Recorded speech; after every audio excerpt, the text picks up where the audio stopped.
Is anybody slowing them down? They've won 6 of 12 Pac-12 titles, including the last two. You don't necessarily think of them as being dominant, but they are. That's Alabama numbers. Alabama's won 7 of the last 12 SEC championships, and if you asked anybody, you'd think it was probably 10 of the last 12. Is anybody slowing Oregon down? I look at the recruiting rankings, and it's Oregon, Oregon, Oregon, and every once in a while, someone else will jump into the top 25. But there's rarely more than two teams, and one of them is always Oregon. Is anybody slowing down the Ducks?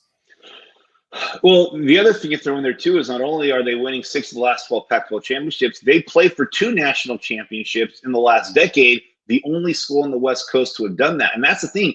People keep thinking that USC represents the Pac-10, the Pac-12, the Pac-8, whatever era of the Pac-12 that you're looking at. But Oregon has been kind of that crown jewel for the last dozen years. Stanford's been there right behind them. I think Stanford's played in the second most New Year's Six/BCS Bowls. But Oregon has been the one school that, when you look at from a national standpoint, even their down year in 2016 when they had quarterback issues, 2 years after Marcus Mariota had led them to a national championship game, won a Heisman Trophy, they fire Mark Helfrich immediately. They don't let that thing crater.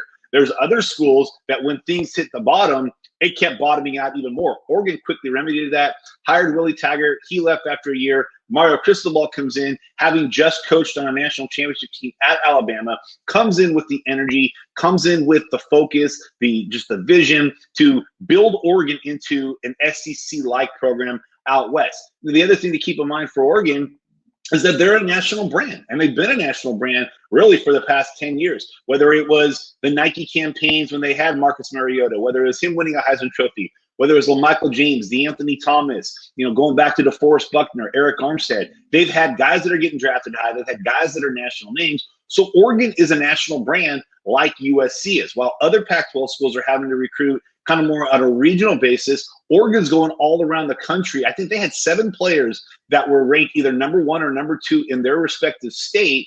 And probably the part that hurts the Pac-12 the most, in one sense, is that they're going into Arizona and setting up shop there. I think they got 3 of the top 5 players in the state of the Arizona. So they're going into other Pac-12 states, taking the top player, and then going national as well. This week, they got a commitment from the number 1 JUCO player in 2021 on the offensive line. So their recruiting is at another level. I think USC is doing everything they can, and you see USC increasing their marketing, increasing their branding, not to catch up with the LSUs, the Alabamas, the Clemson.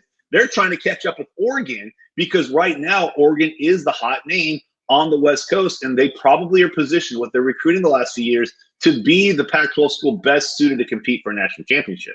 Yeah, and you mentioned it 10 years as a national brand. I'd argue it's probably even farther than that. It's just time flies so much now. Joey Harrington was in Times Square. That's got to have been more than 10 years ago.